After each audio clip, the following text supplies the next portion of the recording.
Hello friends, आप सभी का स्वागत है द स्टडी टॉपिक में। तो आज हम इस वीडियो में बात करेंगे वर्ल्ड बैंक की। विश्व बैंक। वर्ल्ड बैंक एक इंटरनेशनल ऑर्गेनाइजेशन है, ये हम सभी जानते हैं। लेकिन वर्ल्ड बैंक कब बना, क्यों बनाया गया और ये किस तरह काम करता है, इस तरह की सारी इन्फॉर्मेशन हम इस वीडियो में कवर करेंगे।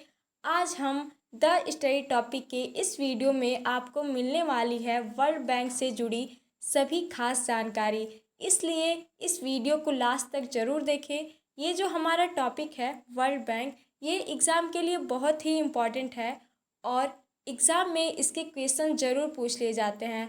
वर्ल्ड बैंक के इस वीडियो में हम इसे पीसीएस लेवल तक की जानकारी को देखेंगे। तो चलिए शुरू करते हैं और जानते हैं कि वर्ल्ड बैंक क्या है। वर्ल्ड बैंक एक इंटरनेशनल ऑर्गेनाइजेशन है जो विकासशील देशों को ऋण प्रदान करता है। इसके बारे में हम सामान्य जानकारी देख लेते हैं। विश्व बैंक समूह से जुड़ी सामान्य जानकारियाँ क्या क्या हैं, हम देख लेते हैं। अंतर्राष्ट्रीय पुनर्निर्माण और विकास बैंक, international bank for reconstruction and development IBRD, और अंतर्राष्ट्रीय मुद्रा कोष, इंटरनेशनल मॉनेटरी फंड IMF की स्थापना एक साथ वर्ष 1944 में अमेरिका के न्यू हैम्पशायर में ब्रिटेन वुड्स सम्मेलन के दौरान हुई। यहाँ पे हम ध्यान रखेंगे कि जो इसकी स्थापना है ये न्यू हैम्पशायर में ब्रिटेन वुड्स सम्मेलन के दौरान हुई थी 1944 में। ब्रिटेन वुड्स सम्मेलन को आधिकारिक तौर पर संयुक्त राष्ट्र मौद्रिक और वित्तीय सम्मेलन के रूप में जाना जाता है। 1 से 22 जुलाई 1944 तक 44 देशों के प्रतिनिधि इस सम्मेलन में शामिल हुए थे। आगे देख लेते हैं इसके बारे में क्या जानकारी है। इसका तत्कालीन उद्देश्य द्वितीय विश्व युद्ध और विश्वव्यापी संकट से जूझ रहे देशों की मदद करना था। अंतर्राष्ट्रीय पुनर्निर्माण और विकास बैंक को ही विश्व बैंक कहा जाता है। अंतर्राष्ट्रीय पुनर्निर्माण और विकास बैंक के सम्मिलित रूप को विश्व बैंक, वर्ल्ड बैंक कहा जाता है। इसके बारे में हम आगे देख लेते हैं। इसका जो मुख्यालय है वो अमेरिका की राजधानी वाशिंगटन DC में, जो पूर्व में डिस्ट्रिक्ट ऑफ कोलंबिया में स्थित है। विश्व बैंक संयुक्त राष्ट्र से जुड़ी एक अहम संस्था है और यह कई संस्थाओं का समूह है, इसलिए इसे विश्व बैंक समूह, वर्ल्ड बैंक ग्रुप भी कहा जाता है। वर्तमान में विश्व बैंक में 189 देश सदस्य शामिल हैं। विश्व बैंक का सदस्य बनने के लिए किसी भी देश को पहले अंतर्राष्ट्रीय वित्त निगम का सदस्य बनना जरूरी है। अतः हम ये कह सकते हैं कि अगर कोई भी देश विश्व बैंक का सदस्य बनना चाहता है तो उसको सबसे पहले अंतर्राष्ट्रीय वित्त निगम का सदस्य बनना चाहिए, उसके बाद ही विश्व बैंक का सदस्य वो बन सकता है। आगे देखते हैं दिया है कि दोनों में अंतर क्या है। देख लेते हैं कि विश्व बैंक नीति सुधार कार्यक्रमों और परियोजनाओं के लिए ऋण प्रदान करता है, जबकि जो अंतर्राष्ट्रीय मुद्रा कोष है ये केवल नीति सुधार कार्यक्रमों के लिए ही ऋण देता है। इन दोनों संस्थाओं में एक अंतर यह भी है कि विश्व बैंक केवल विकासशील देशों को ऋण प्रदान करता है, और जबकि अंतर्राष्ट्रीय मुद्रा कोष जो IMF है ये संसाधनों का इस्तेमाल निर्धन राष्ट्रों के साथ साथ धनी देश भी कर सकते हैं। आगे देखते हैं दिया है इसका मुख्य उद्देश्य सदस्य राष्ट्रों को पुनर्निर्माण और विकास के कार्यों में आर्थिक सहायता प्रदान करना या देना है। आगे देखते हैं दिया है कि विश्व बैंक का प्रयास सतत गरीबी में कमी के उद्देश्य से सहस्राब्दिक विकास लक्ष्यों तक पहुंचने पर केंद्रित है। यह एक अग्रणी विकास संस्था है जो विकासशील देशों में गरीबी से लड़ने तथा सतत विकास को बढ़ावा देने के लिए ऋण, गारंटी, जोखिम प्रबंध, उत्पादकों और विश्लेषणात्मक तथा सलाहकार सेवाओं देने में काम करता है। इसके जो सदस्य होते हैं, सदस्य देश संयुक्त रूप से इसके लिए जिम्मेदार होते हैं कि कैसे इसका वित्त पोषण किया जाता है और इसका पैसा कैसे खर्च किया जाता है। आगे देखते हैं दिए हैं कि विश्व बैंक समूह में शामिल संस्था, विश्व बैंक समूह में कितनी संस्थाएं शामिल हैं? तो इसमें 5 संस्थाएं शामिल हैं। विश्व बैंक समूह निम्नलिखित 5 अंतर्राष्ट्रीय संगठनों का एक ऐसा समूह है जो सदस्य देशों को आर्थिक, वित्तीय सहायता और वित्तीय सलाह देता है। पहला इसमें संस्थान कौन शामिल है? तो पहले पे है पुनर्निर्माण और विकास के लिए अंतर्राष्ट्रीय बैंक, यानी कि international bank for reconstruction and development, IBRD। दूसरा है अंतर्राष्ट्रीय वित्त निगम, इंटरनेशनल फाइनेंस कोऑपरेशन, IFC। तीसरा है अंतर्राष्ट्रीय विकास संघ, यानी कि इंटरनेशनल डेवलपमेंट एसोसिएशन, IDA। चौथा देख लेते हैं, दिया है निवेश विवादों के निपटारों के लिए अंतर्राष्ट्रीय केंद्र, international centre for settlement of investment dispute, ICSID। यहाँ पे पांचवा भी रहेगा, हम लिखना भूल गए हैं। पांचवा है बहुराष्ट्रीय बहुपक्षीय निवेश गारंटी एजेंसी, जिसे multilateral investment guarantee agency, MIGA कहते हैं। ये पांचवा है। पहले का हम देख लेते हैं विस्तार क्या क्या है। पहला है पुनर्निर्माण और विकास के लिए अंतर्राष्ट्रीय बैंक। ये क्या है? IBRD की स्थापना जो है 1945 में हुई थी और वर्तमान में इसके 188 सदस्य हैं। IBRD का उद्देश्य मध्यम विकास वाले देशों और ऋणग्रस्त गरीब देशों में ऋण गारंटी और गैर उधार सेवाओं के माध्यम से सतत विकास को बढ़ावा देना है, जिसमें विश्लेषणात्मक और सलाहकार सेवाएं भी शामिल हैं। आगे देखते हैं, दिया है कि IBMAD के बारे में क्या दिया है। IBRD उन सदस्य देशों के स्वामित्व में है जिनकी मतदान शक्ति देश की सापेक्ष आर्थिक शक्ति के आधार पर इसकी पूंजी सदस्यता से जुड़ी हुई है। IBRD दुनिया के वित्तीय बाजारों से अपना अधिकांश धन जुटाता है और वर्ष 1959 से इसने AAA रेटिंग बनाए रखी है। IBRD और IDA मिलकर विश्व बैंक का स्वरूप लेते हैं, जो विकासशील देशों की सरकारों को वित्त पोषण, नीति सलाह और तकनीकी सहायता प्रदान करता है। ये जो IBRD है, यह विश्व बैंक के परिचालन खर्चों को वहन करता है तथा बेहद गरीब देशों के लिए IDA को धन प्रदान करता है। आगे देखते हैं, दिया है दूसरा कि अंतर्राष्ट्रीय वित्त निगम इंटरनेशनल फाइनेंस कोऑपरेशन, IFC क्या है। वर्ष 1956 में स्थापित IFC में 184 सदस्य देशों के स्वामित्व में है, जो सामूहिक रूप से नीतियों को निर्धारित करता है। यह 100 से अधिक विकासशील देशों में उभरते बाजारों में कंपनियों और वित्तीय संस्थाओं को रोजगार सृजित करता है या प्रदान करता है। कर राजस्व जुटाने, कॉरपोरेशन प्रशासन और पर्यावरण प्रदर्शन में सुधार करने तथा उनके स्थानीय समुदायों में योगदान करने में सहायता प्रदान करता है। आगे देखते हैं, दिया है IFC के बारे में कि यह विकासशील देशों में विशेष रूप से निजी क्षेत्र पर केंद्रित सबसे बड़ा वैश्विक विकास संस्था है। IFC अंतर्राष्ट्रीय पूंजी बाजार में ऋण दायित्वों को पूरा करके माध्यम से लगभग सभी ऋण गतिविधियों के लिए धन जुटाता है। आगे देख लेते हैं, दिया है कि वर्ष 1989 के बाद IFC ने अपनी AAA रेटिंग बनाए रखी। यह आमतौर पर 7 से 12 साल की परिपक्वता वाले व्यवसायों और निजी परियोजनाओं को ऋण देता है। इसके द्वारा किए जाने वाले निवेशों के लिए समान ब्याज दर की नीति नहीं है। IFC अंतर्राष्ट्रीय लेन देन जोखिम को कम करने के लिए अपने वैश्विक व्यापार वित्त कार्यक्रम के माध्यम से 80 से अधिक देशों में 200 से अधिक अनुमोदित बैंकों के व्यापार भुगतान दायित्वों की गारंटी देता है। तीसरा देख लेते हैं कि क्या है। अंतर्राष्ट्रीय विकास संघ इंटरनेशनल डेवलपमेंट एसोसिएशन, IDA की स्थापना जो है वर्ष 1960 में हुई थी और वर्तमान में इसके 173 देश सदस्य शामिल है। IDA विश्व बैंक का वह हिस्सा है जो दुनिया के सबसे गरीब देशों की मदद करता है।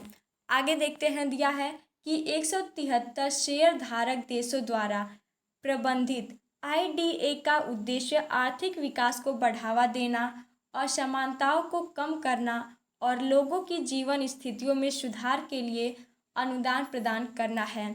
यह जो IDA है, यह दुनिया के 75 सबसे गरीब देशों में बुनियादी सामाजिक सेवाओं के लिए सहायता प्रदान करने वाले सबसे बड़े स्रोतों में से एक है।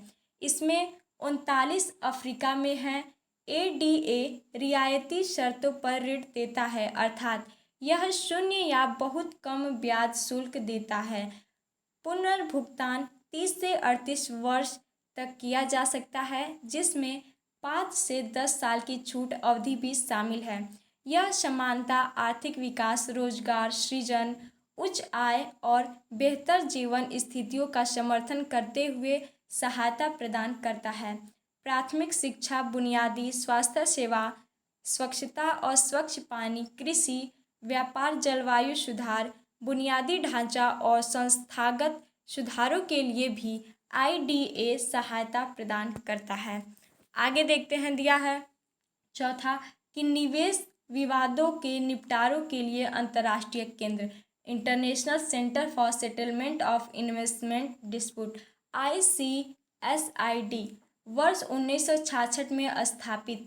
ICSID यानी कि निवेश विवादों के निपटारों के लिए अंतर्राष्ट्रीय केंद्र एक स्वायत्त अंतर्राष्ट्रीय संस्था है। ICSID अभी समय एक बहुपक्षीय संधि है जिसे विश्व बैंक के कार्यकारी निदेशकों द्वारा तैयार किया गया है ताकि बैंक के निवेश को बढ़ावा देने के उद्देश्य को आगे बढ़ाया जा सके। इसका प्राथमिक उद्देश्य अंतर्राष्ट्रीय निवेश विवादों के सुलह और मध्यस्थता के लिए सुविधाएं प्रदान करना है। अधिकांश देशों ने अंतर्राष्ट्रीय निवेश संधियों और कई निवेश कानूनों और अनुबंधों में निवेशक राज्य विवाद निपटान के लिए एक मंच के रूप में ICSID को मान्यता दी है। अगला देखते हैं, दिया है कि इसका नेतृत्व महासचिव द्वारा किया जाता है जो कार्यवाही के लिए तकनीकी और प्रशासनिक सहायता प्रदान करता है। इसके महासचिव को पंचायत न्यायाधिकरण या सुलह आयोग का गठन करने का अधिकार है। अधिकांश मामलों में न्यायाधिकरण में 3 मध्यस्थ होते हैं, निवेशक द्वारा नियुक्त, राज्य द्वारा नियुक्त और दोनों पक्षों के समझौते द्वारा नियुक्त। 5वां देख लेते हैं, दिया है बहुपक्षीय निवेश guarantee agency multilateral investment guarantee agency, जिसे MIGA कहते हैं शॉर्ट फॉर्म में। ये 12 अप्रैल 1988 को विश्व बैंक समूह के नए सदस्य के रूप में MIGA की स्थापना की गई। आगे देखते हैं इसके बारे में कि कानूनी तौर पर अलग और आर्थिक रूप से स्वतंत्र इकाई के रूप में व्यवसाय के लिए खोली गई MIGA में 189 देश सदस्य हैं। MIGA को विकासशील देशों में गैर वाणिज्यिक जोखिमों के खिलाफ निवेश बीमा के सार्वजनिक और नीति स्रोतों के पूरक के बनाया गया है। यह ऋणदाताओं को निवेशकों को युद्ध जैसे राजनीतिक जोखिम के खिलाफ सुरक्षा प्रदान करने का काम करती है। इसका उद्देश्य विकासशील देशों में विदेशी प्रत्यक्ष निवेश को बढ़ावा देना है ताकि जो आर्थिक विकास में मदद मिल सके, गरीबी को कम किया जा सके और लोगों के जीवन को बेहतर बनाया जा सके।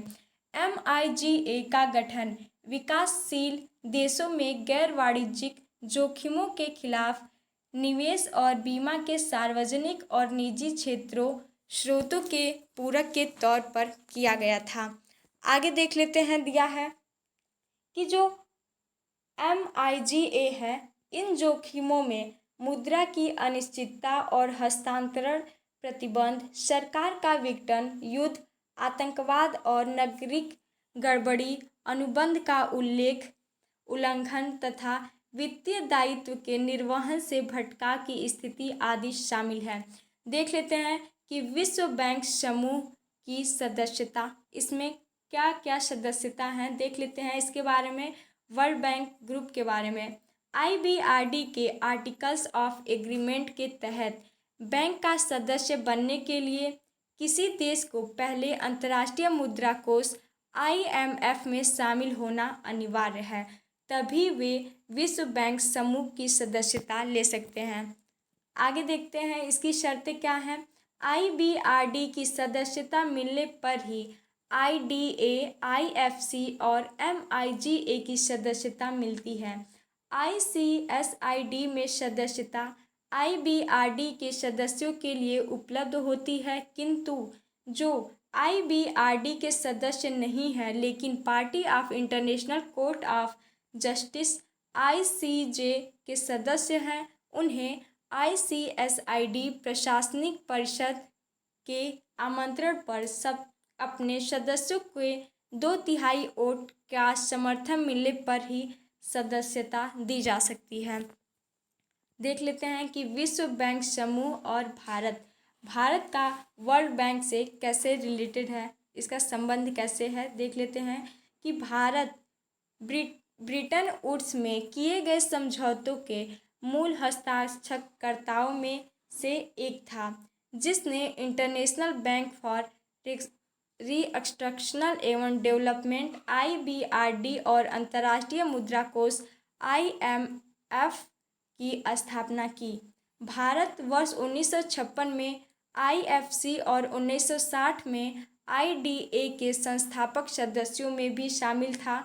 भारत जनवरी वर्ष 1994 में MIGA का सदस्य बना। आगे देख लेते हैं कि वर्ष 1949 में भारतीय रेल को ऋण देने के साथ IBRD द्वारा भारत को ऋण देने की शुरुआत हुई तथा वर्ष 1959 में भारत में IFC और वर्ष 1961 में IDA द्वारा पहला निवेश एक राजमार्ग निर्माण परियोजना पर किया गया। 1950 के दशक के दौरान भारत के लिए विश्व बैंक के ऋण का एकमात्र स्रोत IBRD था। दशक के अंत तक भारत की बढ़ती ऋण समस्या विश्व बैंक समूह के सॉफ्ट लोन में जुड़े IDA के लॉन्च में एक महत्वपूर्ण कारक बनी। 1960 के दशक के अंत में अमेरिका ने अपने द्विपक्षीय सहायता कार्यक्रम में तेजी से कटौती की, जो उस समय भारत के बाहरी संसाधनों का सबसे बड़ा स्रोत था।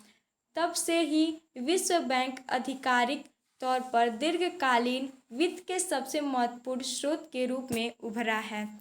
आगे देख लेते हैं, दिया है कि चीन 1980 में विश्व बैंक में शामिल हुआ और उसने सीमित IDA संस्थानों पर अपनी दावेदारी भी जताई। अफ्रीका के बिगड़ते आर्थिक हालात और भारतीय अर्थव्यवस्था के बेहतर प्रदर्शन में IDA में भारत की ऋण हिस्सेदारी तेजी से कम होने लगी।